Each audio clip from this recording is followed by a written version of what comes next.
위원장과 폼페이오 미 국무장관의 두 번째 회동에 대해 미국은 생산적인 대화가, 북한은 만족한 합의가 이루어졌다고 긍정적 평가를 내렸습니다.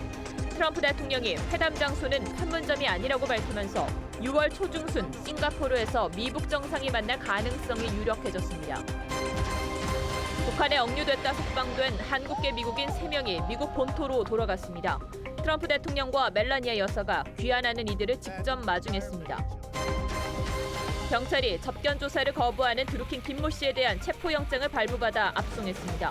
김희연 전 보좌관에게 500만 원 주라고 지시하신 거 맞습니까? 인사청탁과 댓글 조작 혐의에 대해 이틀간 집중 조사에 나섭니다. 민주당 우원식 원내대표가 임기 마지막 날인 오늘 입원한 한국당 김성태 원내대표를 찾아갔지만 협상은 결렬됐습니다. 수행 맞고 건강해.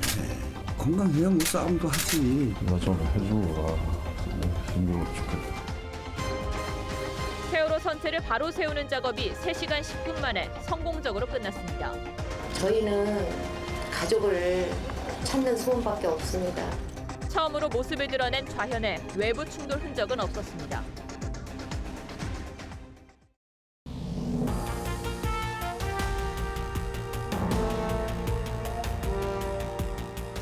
여러분 안녕하십니까? 뉴스9의 신동욱입니다. 평양으로 날아갔던 폼페이오 미 국무장관이 북한에 억류됐던 한국계 미국인 3명을 데리고 미국으로 돌아갔습니다. 트럼프 대통령은 새벽에 부인 멜라니아까지 데리고 공항에 나가서 직접 맞이했고 김정은 위원장에게 매우 고맙다고 말했습니다. 그러면서 다가올 미북 회담에서 위대한 일이 일어날 수 있다며 북한 비핵화에 대한 자신감을 나타내 보였습니다. 먼저 이태영 기자가 보도합니다. 현지 시각 새벽 3시, 미국 앤드루스 공군기지. 트럼프 대통령이 직접 비행기에 올라 북에 억류됐다 풀려난 미국인 3명을 반깁니다. 방북한 폼페이오 장관이 환상적인 일을 해냈다면서도 북한에도 고마움을 나타냈습니다.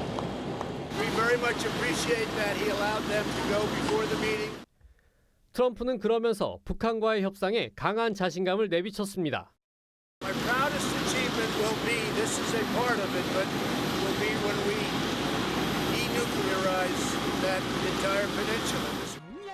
미북 간의 물밑 협상에 대해 위대한 일이 일어날 수도 있다고 말해 양측의 의견 차이가 상당히 좁혀졌음을 시사했습니다.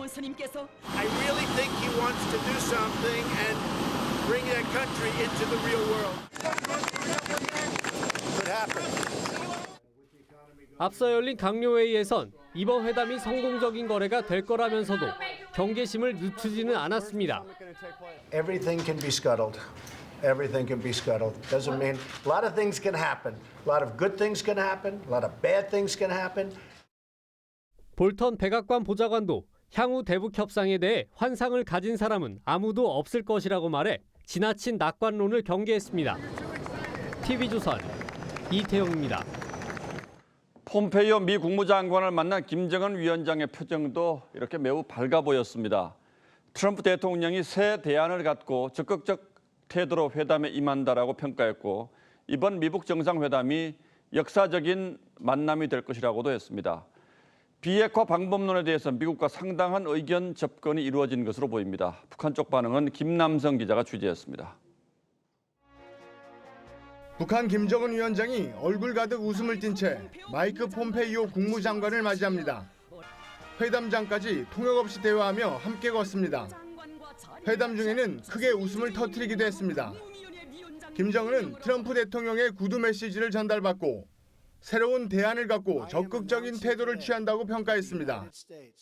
대통령이 새로운 대안을 가지고 대화를 통한 문제 해결에 깊은 관심을 가지고 있는 데 대해서와 조미의 순회 상봉에 대한 적극적인 태도를 취하고 있는 데 대하여 높이 평가하시고 회담을 마치고는 만족한 합의라며 미북 정상회담이 역사적인 만남이 될 것이라고 말했습니다. 사실상 의제 조율이 끝났고 북한으로서도 만족스러운 내용이라는 뜻입니다. 북한 노동신문도 폼페이오 장관과 만나 파한대소하는 김정은의 사진을 일면에 실어 흡족한 북한 내부 기류를 보여줬습니다. TV조선 김남성입니다. 이렇게 의제는 상당 부분 조율이 이루어진 것 같고 그렇다면 이제 남은 건 언제 어디서 만날 것인가 하는 겁니다. 판문점이 잠시 떠오르긴 했습니다만 회담 장소는 기존에 거론됐던 싱가포르가 유력한 것으로 알려졌습니다. 시기는 다음 달 초에서 중순 사이가 될 걸로 보입니다. 보도에 송지욱 기자입니다. 폼페이오 미 국무장관은 두 번째 북한 방문 후 귀향길에서 회담 일정을 일단 하루로 잡되 추가로 논의할 게 생기면 하루 더 연장할 수 있다고 말했습니다. 또 장소와 시간은 이미 결정됐고 다음 주 초쯤 발표하길 희망한다며 의제 조율 등의 진전을 시사했습니다. 당일치기나 1박 2일이 될 것이란 겁니다. CNN과 로이터 통신 등 외신들은 회담 개최지로 싱가포르가 유력하다고 앞다투어 보도했습니다. 트럼프 대통령이 판문점을 제외한다는 입장을 명확히 밝히면서 중립적 외교무대 성격이 강한 싱가포르로 기울어졌단 겁니다.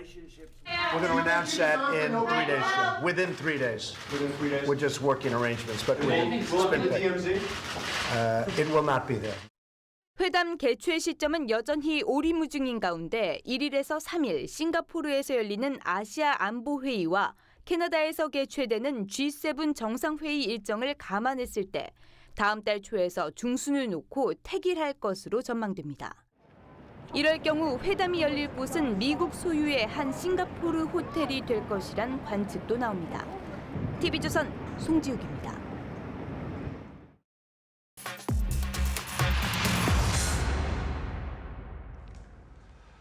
예, 그렇다면 싱가포르가 미북 정상회담의 개최지로 다시 부상한 이유가 뭔지 강동원 기자와 함께 따져보겠습니다. 자, 강 기자, 싱가포르는 원래 미국이 선호했던 장소인 건 맞는 거죠? 예, 맞습니다. 처음 미북 정상회담 후보지로 거론되던 5곳 중 한 곳이었습니다. 특히 싱가포르는 김정은 국무위원장의 이동이 용이하고 다른 것보다 중립적이어서 미 행정부 관리들이 선호했었습니다. 예. 트럼프 대통령도 싱가포르 가능성을 열어두기도 했었는데요. 한번 들어보시죠. We're looking at various countries, including Singapore. 예, 싱가포르라고 정확히 언급을 했군요. 그렇다면 김정은 이 장소를 어떻게 생각하고 있을까? 이게 이제 관건인데 북한은 어떻게 생각할까요? 예, 원래 북한이 선호하던 장소는 몽골의 울란바토르였습니다. 이 북한의 우방국인데다가 위치도 중국과 러시아 사이에 위치하고 있고 김정은이 육로로 이동이 가능하기 때문이었습니다. 하지만 북한에게도 싱가포르는 차선책이 될 수 있습니다. 싱가포르는 공식적으로는 북한의 6번째 교육국이면서 밀접한 관계를 갖고 있습니다. 특히 지난 3월까지는 무비자 입국이 가능해서 북한의 주된 외화벌이 장소 중 하나였고 무역 상사와 선박회사 등이 많이 진출해 있어서 조직도 촘촘히 갖춰 있었습니다. 특히 평양에서 4,700km 떨어져 있는 싱가포르는 김정은 위원장의 전용기가 중간 급유 없이 비행할 수 있는 거리이기도 합니다. 예. 게다가 북한 대사관도 상주에 있는 곳이기도 합니다. 예, 뭐 그래서 참매 1호로 바로 갈 수 있다 이런 얘기가 나오는데 어쨌든 싱가포르는 미국에게도 그렇고 북한에게도 그렇고 크게 거부감은 없는 이런 장소겠네요. 예, 맞습니다. 그래서 2015년 북한의 리용호 외무성 부상과 미국의 전직 관리가 접촉을 하는 등 미북 접촉이 종종 이뤄져 온 장소이기도 하고요. 특히 지난 2009년 10월 임태희 당시 청와대 대통령실장이 김양건 당시 통일전선부 부장을 만나서 회담을 가진 장소이기도 합니다. 예, 뿐만 아니라 싱가포르는 뭐 국제회의를 치를 수 있는 여러 가지 인프라도 잘 돼 있는 곳이죠. 예, 맞습니다. 작은 섬나라인데도 호텔만 420개가 있고요. 그중에 국제회의를 무난히 소화할 수 있는 특급 호텔은 30개 이상입니다. 특히 지난 2015년 분단 66년 만에 시진핑 주석과 마잉주 당시 대만 총통 간의 역사적인 첫 정상회담이 열린 곳이기도 합니다. 자, 그렇긴 합니다만 트럼프 대통령이 오늘도 뭐 평양이라고 못 갈 건 없다 이런 취지로 말을 한 걸 보면 평양 카드가 여전히 살아있는 것 아닌가 이런 생각도 하는데 그건 어떻습니까? 예, 맞습니다. 평양은 특히 김정은이 가장 선호하는 장소이자 트럼프 대통령으로서도 회담의 정치적 파급력을 극대화할 수 있는 장소이기 때문인데요. 정상회담 결과를 장담할 수 없는 상황이어서 미국으로서는 조심스러운 카드이기도 합니다. 예, 뭐 어쨌든 공식 발표 날 때까지는 좀 더 지켜보긴 해야겠군요. 예, 강동원 기자 잘 들었습니다.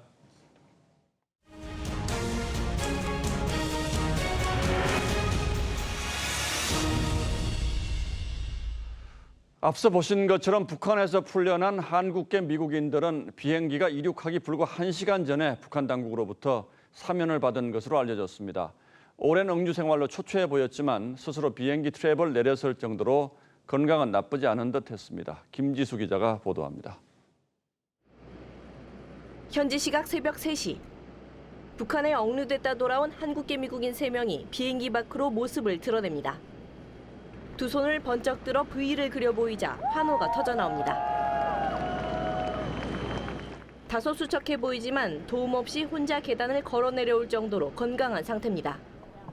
함께 귀환한 폼페이오 장관과 악수하면서 허리 숙여 감사의 뜻을 전하기도 하고 밝은 표정으로 무언가를 적은 쪽지를 건네기도 합니다. 이들은 꿈만 같다, 행복하다는 소감을 밝혔습니다. 노동을 많이 했고 또 병이 났을 때 또 치료도 좀 받았습니다. 마중 나온 가족은 없었는데 해외 구금에서 풀려난 미국인은 정부 규정에 따라 먼저 정보당국과 면담해야 하기 때문이라고 CNN은 보도했습니다.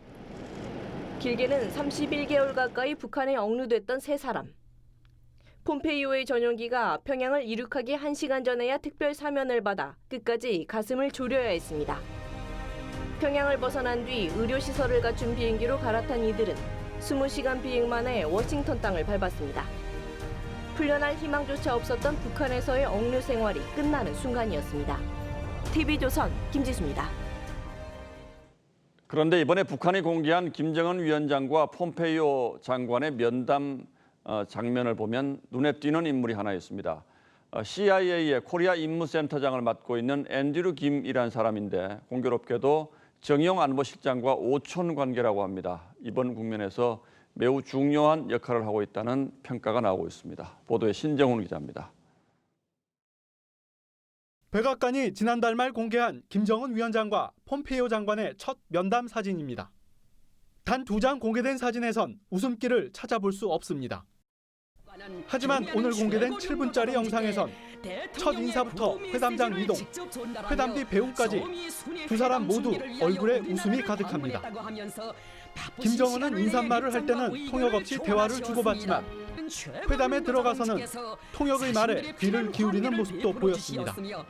예민한 주제를 다룰 때는 통역의 도움이 필요한 영어 실력인 것으로 보입니다. 폼페이오의 옆에 앉아 통역을 하는 사람은 CIA의 앤드류 김입니다. 한국에서 태어난 앤드류 김은 정우용 국가안보실장과 오촌 관계인 것으로 알려져 있습니다. 올 초부터 급변하는 정세 속에 한미의 긴밀한 가교역을 맡았던 것으로 전해집니다. 어제 조선중앙TV가 방영한 김정은 방중 영상에선 김여정이 90도로 허리 숙여 시진핑 주석과 인사하는 모습이 담겼습니다. 김여정은 지난 2월 청와대 방문 때 문재인 대통령과 인사하며 고개를 숙이지 않았습니다. TV조선 신정훈입니다. 며칠 전 김정은 위원장이 중국 다롄을 방문했죠. 이번 방문은 비행기를 타고 간 첫 해외 방문이었습니다. 그런데 이번에는 수행원들이 유난히 허둥댔고 경호원들도 중국 경호원과 몸싸움을 벌이는 상황도 있었습니다. 왜 이런 일이 벌어진 건지 최지원 기자가 분석했습니다. 지난 7일 김정은을 태운 고려항공 참매 1호가 평양국제공항을 이륙합니다. 지난 3월 1차 북중 정상회담에선 열차를 이용했습니다. 이 전용기는 최대 비행거리가 1만 킬로미터를 넘어 미북 정상회담이 열리면 사용될 것으로 점쳐집니다. 북중 2차 회담이 김정은에게 사실상 미북 회담 예행 연습이었다는 분석이 나오는 이유입니다. 그러나 곳곳에선 허둥지둥대는 북한 수행원들의 모습이 포착됐습니다. 북중 경호원 사이 동선이 꼬여 몸싸움이 벌어지고 중국 경호원들이 북측 취재진들을 몸으로 제지하는 모습도 발견됐습니다. 양 정상이 회담장에 들어설 때 따라붙는 수행원이 없어 김정은의 집사인 김창선이 누군가를 다급히 부르는 모습도 보입니다. 귀국길에선 김여정과 김영철, 리수용 등 최측근 수행단이 김정은 뒤로 나타났다가 황급히 뛰어가며 몸을 피하기도 했습니다. 지난 남북 정상회담에서도 김여정과 김영철이 같은 실수를 해 김창선이 잡아 끌었습니다. 1박 2일 일정 역시 미북 회담 대비 성격이었다는 말이 나옵니다. TV조선 최지원입니다. 예, 지금부터는 인터넷 댓글 조작 사건 수사가 어떻게 진행되고 있는지 살펴보도록 하겠습니다. 경찰이 이미 구속돼서 재판을 받고 있는 드루킹 김모 씨를 구치소에서 체포해서 다시 조사를 하고 있습니다. 서울경찰청에 나가 있는 취재기자 연결합니다. 자, 차순우 기자, 드루킹이 수사에 협조를 하지 않아서 다시 영장을 신청했다고 하는데 지금은 진술을 잘하고 있습니까? 네, 드루킹에 대한 수사는 두 곳에서 진행되는데 금품 수수 관련 수사는 이곳 서울청 지능범죄수사대에서, 불법 댓글 수사는 서울청 사이버수사대에서 하고 있습니다. 경찰은 드루킹이 김 의원에게 후원금 2,700만 원을 전달한 경위 등을 9시간째 집중 추궁하고 있습니다. 드루킹은 서울구치소에서 오후 12시 40분쯤 이곳 서울경찰청 지능범죄수사대로 압송됐습니다. 모든 질문에는 굳게 입을 다물었습니다. 김경수 의원 댓글 조작 요청 받으신 적 있나요? 대선 전 드루킹은 체포 직후 묵비권을 행사하기도 했고 지난달 19일 이후엔 경찰의 구치소 접견 조사도 일체 거부하고 있는 상태였습니다. 오늘 조사에서 드루킹은 예상과 달리 수사진의 질문에 칼답변은 제대로 하고 있는 것으로 알려졌습니다. 예, 그런데 경찰이 이렇게까지 하는 걸 보면 뭔가 중요한 범죄 단서랄까요? 이걸 잡은 것으로 보이는데 어떤 걸까요? 네, 핵심 측근의 유화 수비와 핵심 관계자 진술을 통해 경찰은 불법 댓글 조작 사건의 핵심 단서가 되는 사실을 입수했습니다. 한 수사 관계자는 매크로 프로그램 서버인 킹크랩 사용 지침이 대선 전부터 한 채팅방에 게시된 사실을 확인했다고 밝혔습니다. 이 지침은 공지사항 형태로 게시됐고 대화 참여자가 항상 공유할 수 있도록 돼 있는 형태였던 것으로 알려졌습니다. 경찰은 그동안 텔레그램 채팅방의 하나인 계좌비방에서 매크로 조작의 실행이 이루어진 것으로 보고 대화방의 내용을 추적해왔습니다. 경찰은 이 내용을 토대로 대선 전에 댓글 조작을 한 것으로 보이는 19,000건의 기사 목록에 대해 매크로 조작 여부 착수에 들어갔습니다. 지금까지 서울청 지능범죄수사대에서 TV조선 차순우입니다. 예, 드루킹과 경공모 회원들이 네이버 기사 댓글뿐 아니라 김경수 의원이 직접 작성한 인터넷 게시글에도 추천과 댓글 작업을 한 정황도 드러났습니다. 드루킹은 이에 대해서 김 의원이 먼저 도움을 청했다고 밝힌 것으로 알려졌습니다. 보도에 이채림 기자입니다. 대선 레이스가 한창이던 지난해 4월, 드루킹이 텔레그램 경공모 대화방에서 김경수 의원을 언급합니다. 바둑이가 매갈 문제로 궁지에 몰렸을 때 우리한테 도움 청해서 오유에서 도와준 적도 있고요 라고 했습니다. 김 의원이 먼저 경공모에 무언가 도움을 요청해왔다고 주장하는 겁니다. 드루킹이 언급한 오늘의 유머란 온라인 커뮤니티엔 실제로 이보다 한 달 전 김경수 의원이 직접 올린 글이 확인됩니다. 컴퓨터에 글 쓰는 모습을 담은 이른바 인증샷까지 첨부한 사과문입니다. 남인순 의원 영입을 두고 문재인 후보 캠프에 비판이 쏟아졌는데 이를 두고 김 의원이 지지율 하락이 없다고 말해 구설에 올랐던 시기입니다. 김 의원이 쓴 이 글은 작성 2분 만에 베스트 게시물, 5분 뒤엔 추천 50개로 베스트 오브 베스트가 돼 사이트 첫 화면 상단에 노출되며 추천 261건과 370개가 넘는 댓글이 달립니다. 드루킹이 이를 두고 김 의원을 도와줬다고 경공모 회원들에게 언급했던 겁니다.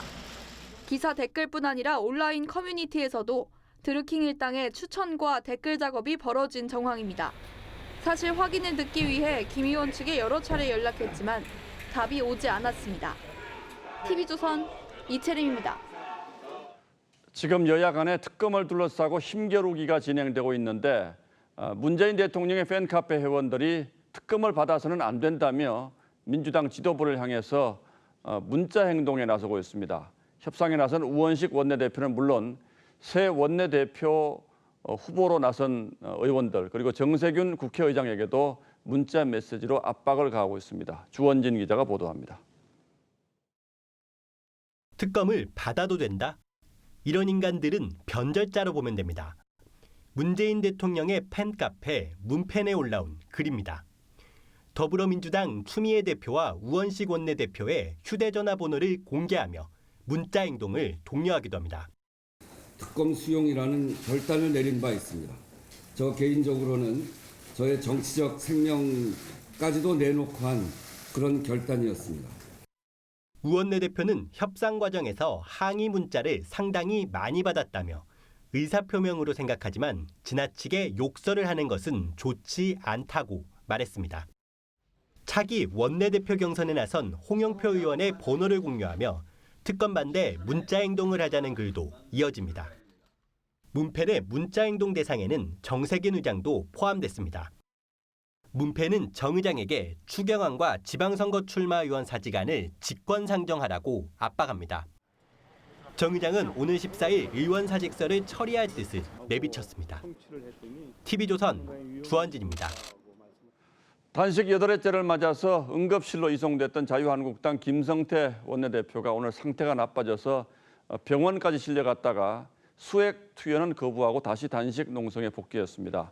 하지만 여당은 국회 해산까지 언급하며 물러서지 않고 있습니다. 정수양 기자가 취재했습니다.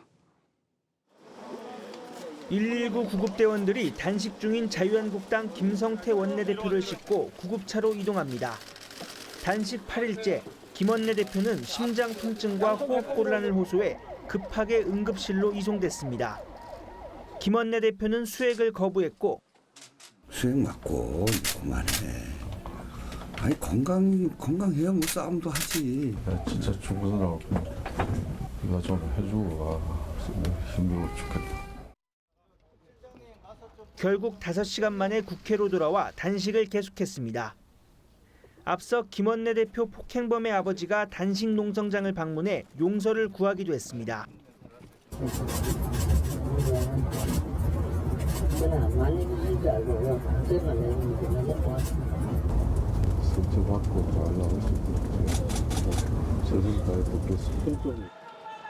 더불어민주당 추미애 대표는 단식 중인 김성태 원내대표가 아니라 국민의 혈압이 오른다고 말했습니다. 자유한국당 원내대표가 심장이 아프고 혈압이 올라간다라고 하는데 정작 복장이 터지고 혈압이 올라가는 것은 국민 여러분이 아닙니까? 우원식 원내대표와 홍익표 정책위 부의장은 국민의 분노가 들끓는다며 국회 해산을 주장했습니다. TV조선 정수양입니다.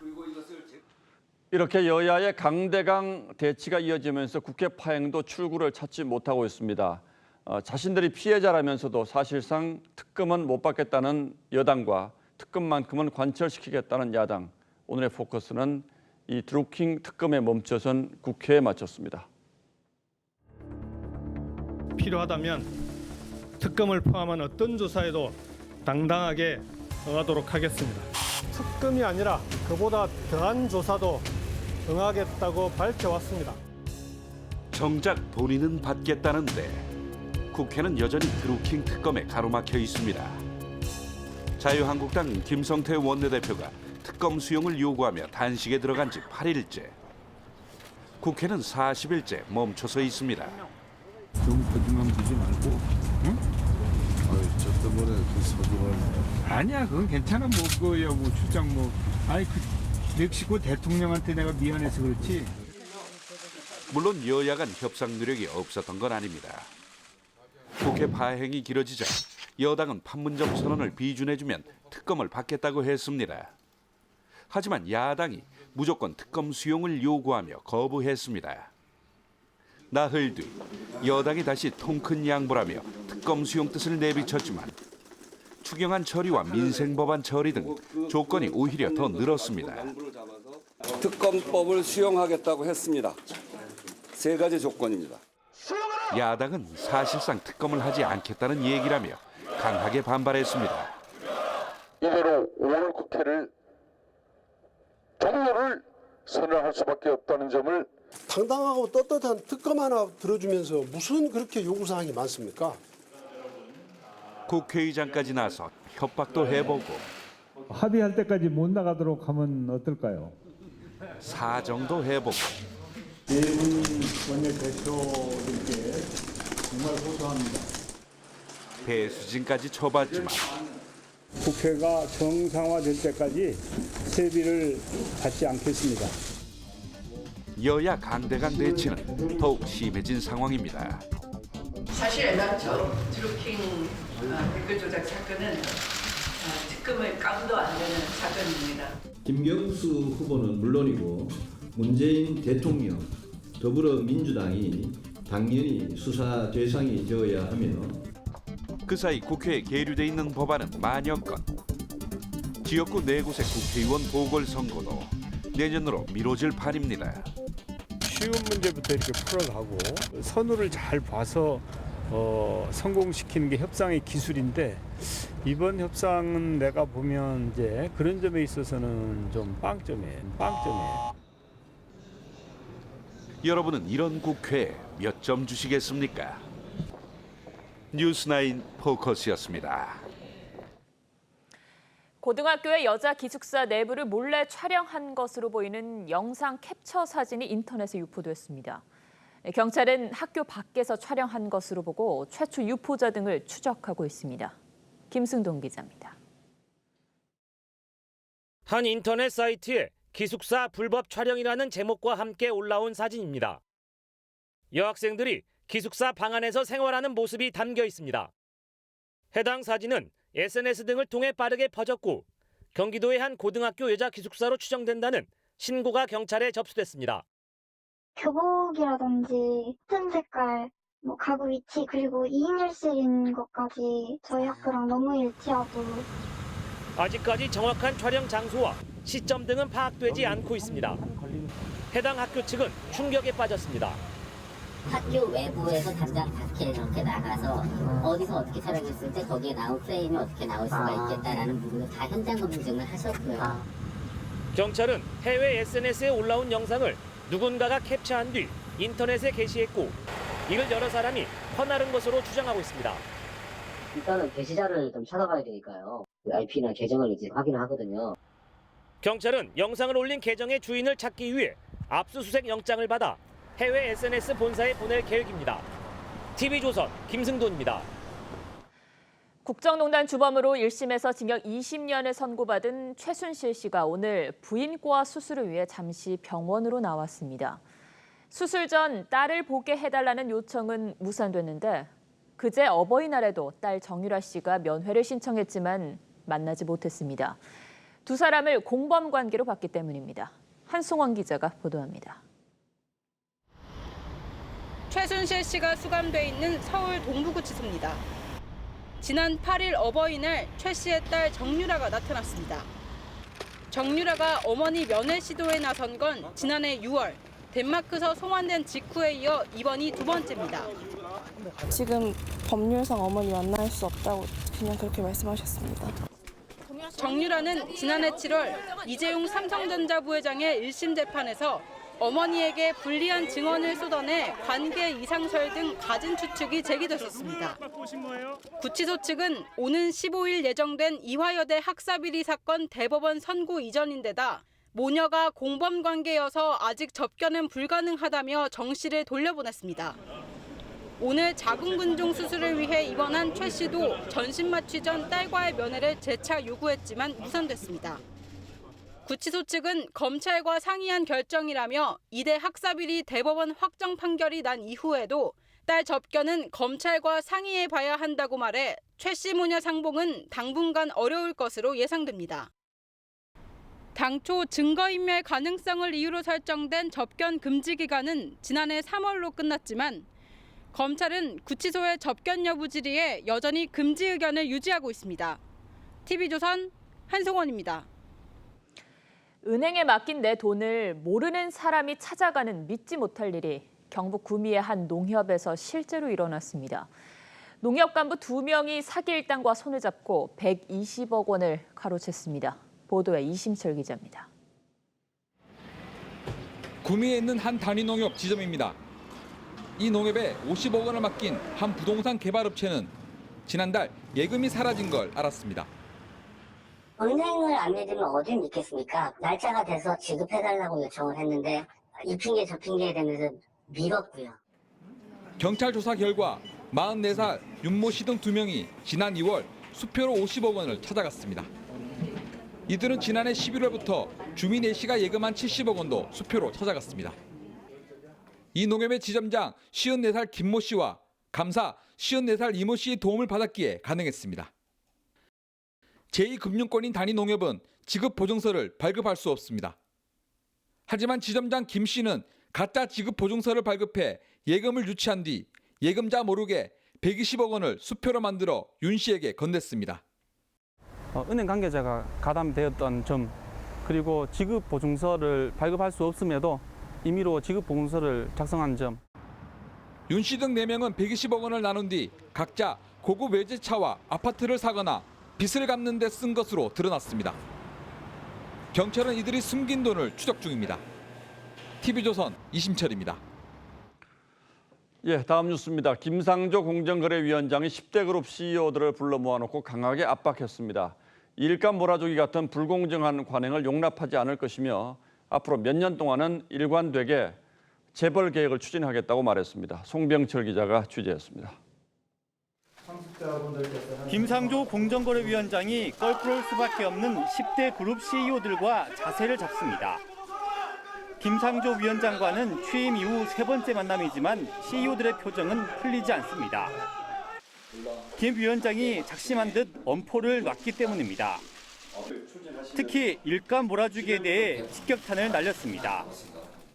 편법 승계와 경제력 집중을 야기하는 잘못된 행위입니다. 이제 더 이상 우리 사회가 이를 용납하지 않을 것입니다.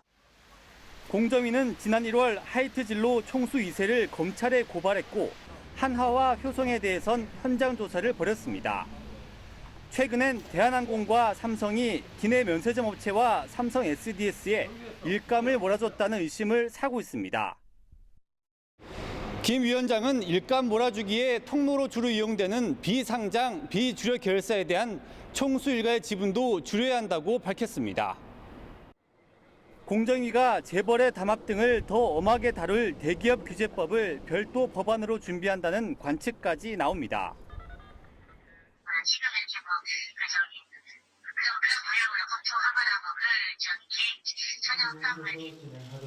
김 위원장은 재벌 개혁을 앞으로 3년에서 5년 동안 일관되게 추진하겠다고도 밝혔습니다.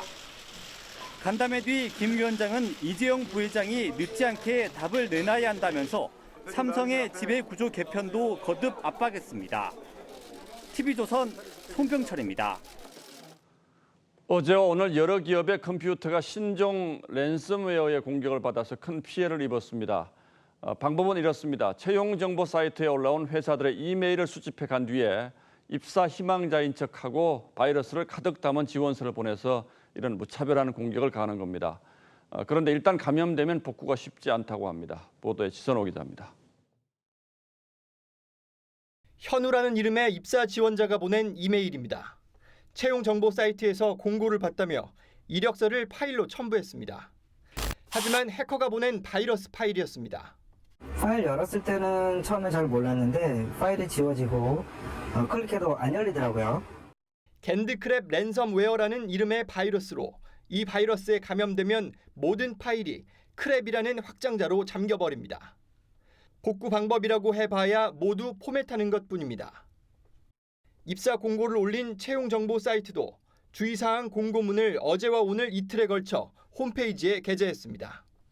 저희 개인정보나 해킹 이런 것들이 아니라 문의 전화 주신 거 받자마자 저희가 기사 쪽에 바로 신고했어요. 한국인터넷진흥원은 바이러스의 종류와 감염 경로 등을 분석하고 있습니다. 말씀해주신 유형으로 이제 들어온 거를 확인하려면 시간이 걸려요. 감염된 PC 샘플 이제 분석하고 이제 분석 건이 파악하고. 정확한 피해 규모는 확인되지 않았지만 적잖은 기업의 채용 담당자들이 해킹을 당한 걸로 알려졌습니다. 당분간 기업들의 불안은 커질 것으로 보입니다. TV조선 지선호입니다. 지난달 초 발생한 재활용 폐기물 대란과 관련해서 그동안 환경부가 뭘 하고 있었는가 하는 비판이 많았는데 오늘 종합 대책을 내놨습니다. 어떤 내용들인지 또 실효성은 있는 대책들인지 최수용 기자에게 좀 물어보겠습니다. 자, 최 기자, 내용이 상당히 많은 것 같은데 가장 핵심적인 대책이라고 내놓은 건 어떤 겁니까? 네, 우선 대형마트나 슈퍼에서 일회용 비닐봉투를 쓸 수 없게 됩니다.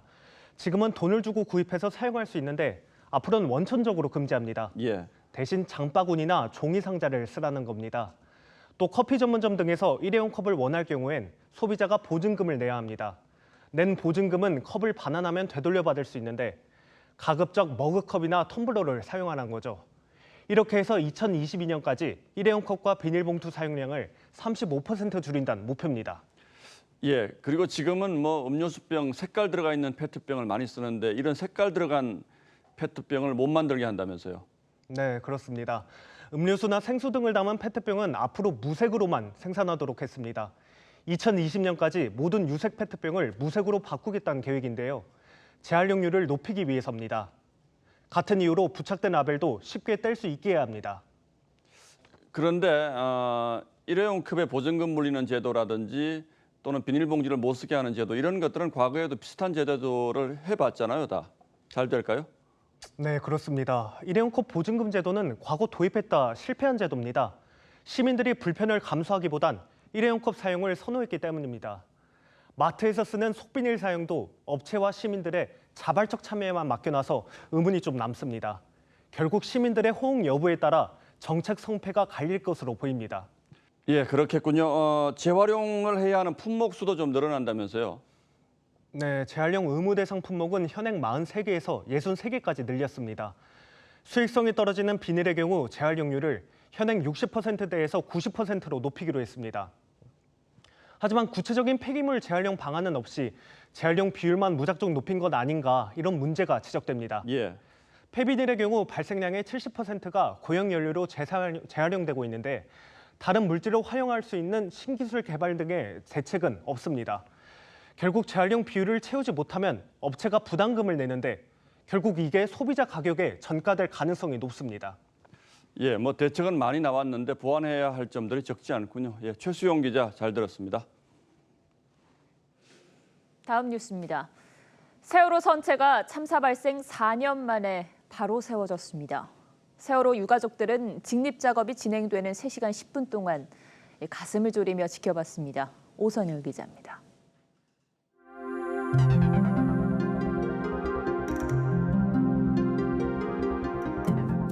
오늘 오전 9시 세월호와 연결한 와이어가 서서히 움직입니다.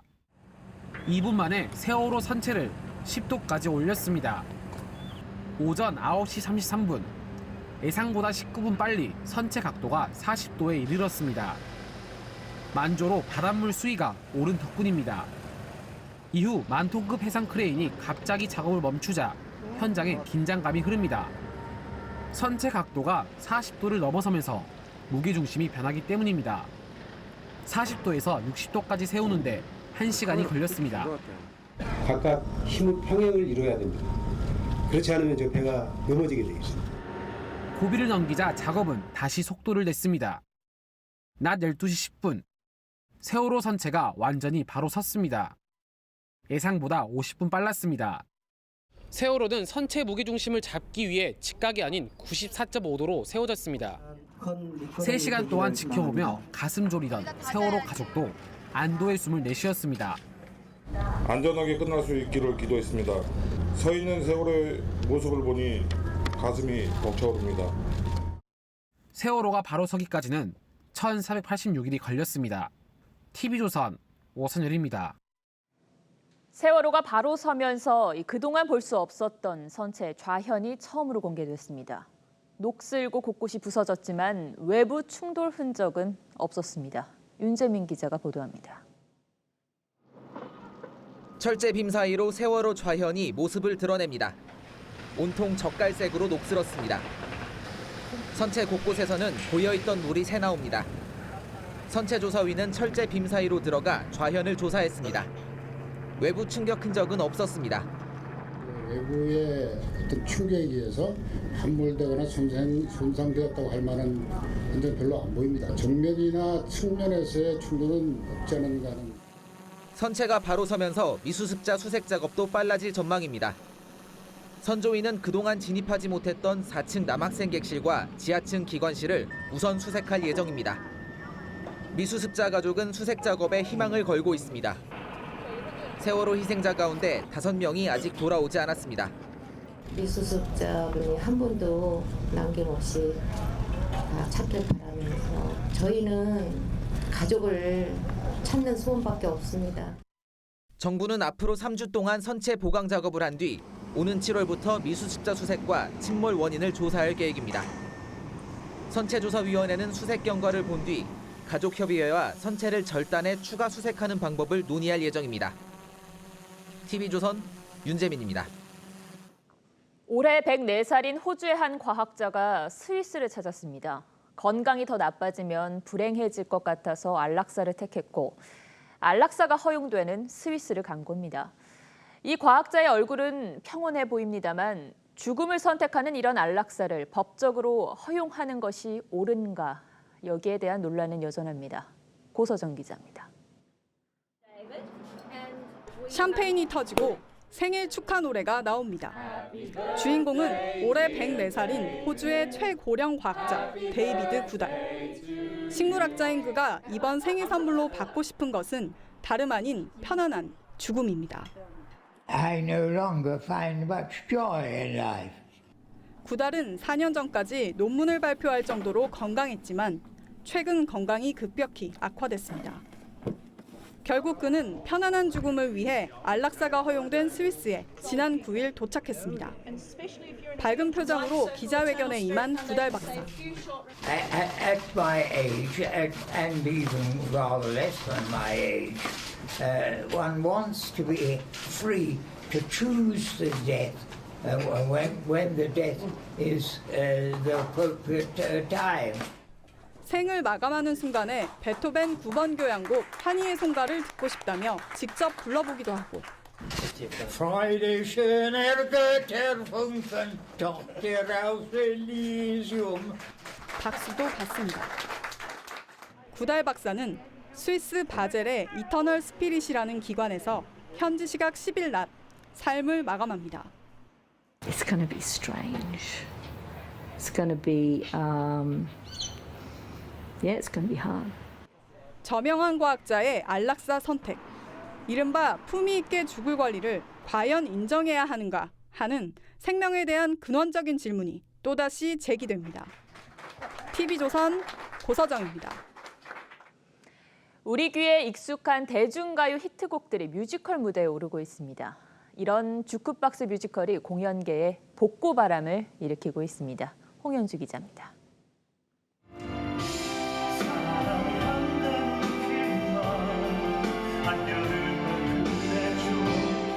남녀 주인공이 서로에게 사랑을 속삭이며 부르는 내게 오는 길.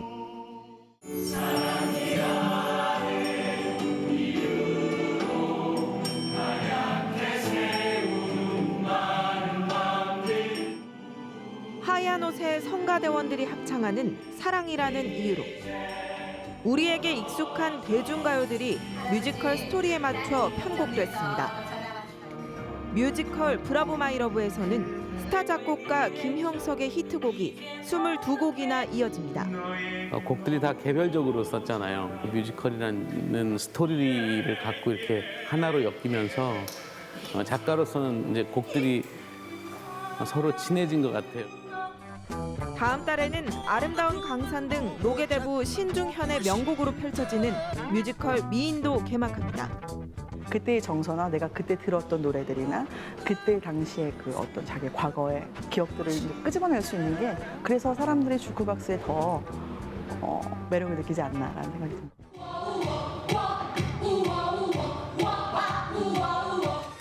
8, 90년대 대중가요로 구성돼 11년째 공연 중인 젊음의 행진.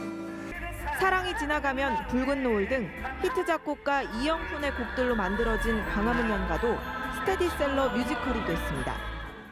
뮤지컬 시장의 긴 침체 속에서 복고와 향수를 무기로 관객들의 마음을 사로잡는 주크박스 뮤지컬이 떠오르고 있습니다. TV조선 홍현주입니다. PGA 투어 제5회 메이저 대회인 플레이어스 챔피언십 1라운드가 조금 전 시작했습니다. 타이거 우즈 등 쟁쟁한 선수들이 출전하는 가운데 지난해 이 대회 최연소 우승자인 김시우는 사상 첫 2연패에 도전합니다. 이다솜 기자입니다. 편안한 차림으로 한국의 전통시장을 찾은 김시우. 그리웠던 떡볶이와 순대를 마음껏 먹습니다.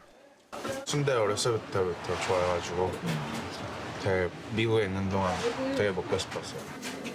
PGA 투어 홈페이지에 공개된 평범한 한국 청년 김시우의 일상입니다. 지난해 21세 2개월 최연소로 플레이어스 챔피언십 정상에 오른 디펜딩 챔피언을 집중 조명한 겁니다. 최근 페이스도 아주 좋습니다. 지난달 RBC 헤리티지 대회 준우승을 비롯해 이번 시즌 4개 대회에서 톱10에 이름을 올렸습니다. 김시우가 이번 대회를 기대하고 있는 또 다른 이유. 우상 타이거 우즈와 필 미켈슨의 맞대결을 직접 눈으로 볼 수 있어서입니다. 필이랑 타이거는 이제 되게 오랜만에 치는 걸로 알고 저도 그 조에 이제 조인 됐으면 정말 영광이었지만 타이거 우즈는 이번에도 최고의 흥행 카드입니다.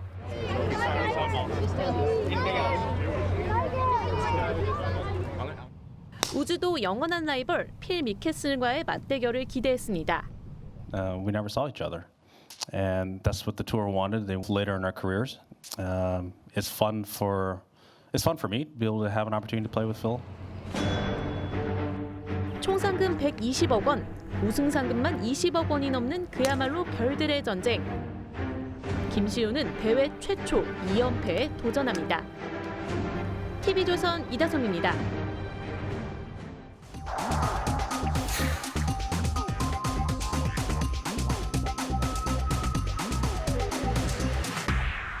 할리우드의 코미디 영화 못 말리는 람보의 한 장면부터 먼저 보시죠. 미국 대통령이 토하는 이 장면은 실제 사건을 패러디한 겁니다. 1992년 일본을 방문했던 아버지 부시 대통령이 만찬장에서 쓰러져서 옆에 앉은 미야자와 총리 무릎에 토했던 사건이죠. 부시는 백악관에 들어온 뒤에도 일주일에 4번 이상 조깅을 했을 만큼 건강했다고 합니다. 하지만 걸프전을 치르며 속을 끓이느라 갑상선 질환과 불면증에 시달렸습니다. 1979년 단축 마라톤에 나간 카터 대통령이 휘청거리는 바로 이 사진도 화제를 모았던 사진입니다. 하루 18시간씩 일하던 그도 이란 인질 구출 작전이 무참하게 실패하면서 탈진했습니다. 한 나라의 최고 지도자는 살인적 스트레스와 함께 살아야 합니다. 아무리 건강한 사람도 감당하기가 쉽지 않은 중노동입니다. 예외적으로 90살까지 강에서 수영을 하면서 건강을 뽐냈던 이 덩샤오핑이 있긴 합니다. 그런데 덩샤오핑이 숨졌던 나이 93살의 권좌에 오른 지도자가 나왔습니다. 어제 말레이시아 총선에서 승리한 마하티르 전 총리입니다. 1981년부터 22년을 통치했던 그가 야당 지도자로 변신해서 15년 만에 총리 자리를 되찾은 겁니다. 이전 최고령 국가 정상은 지난해 93살에 물러난 짐바브웨 독재자 무가베였습니다. 4년 전 88살에 당선됐던 SFC 튀니지 대통령의 최고령 당선 기록도 마하티르가 5살 늘려놓았습니다. 그의 귀환은 젊은 노인들의 세상, 즉 신노년 시대를 극명하게 보여주는 장면이기도 합니다. 마하티르는 근대화의 아버지와 철권 통치자라는 양면적 평가를 받았습니다. 하지만 이번엔 당선 후 맨 처음 이렇게 선언했습니다. We are not seeking revenge. 한 노인이 숨지는 것은 도서관 하나가 불타는 것과 같다는 명언이 있습니다. 마하티르가 도서관 같은 경륜과 현명함으로 말레이시아를 화해와 협치의 길로 이끌어가기를 기대해 봅니다. 5월 10일 앵커의 시선은 93살의 국가 지도자였습니다.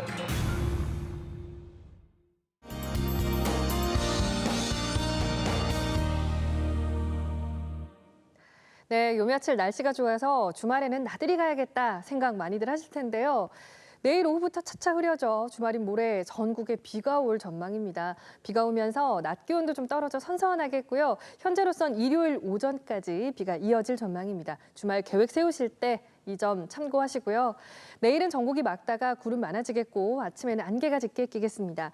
기온도 오늘과 비슷한 수준 이어지는데요. 남부지방은 최고 25도를 웃돌며 포근하겠고요. 동해안 지역 강릉은 27도까지 오르면서 덥겠습니다. 내일도 공기 상태는 무난하겠습니다. 토요일 기온이 잠시 내려갔다가 이후에는 차차 오름세를 보이면서 다음 주에는 다소 더운 날씨가 예상되고 있습니다. 날씨였습니다. 예, 뉴스9 여기서 모두 마치겠습니다. 시청해 주셔서 고맙습니다.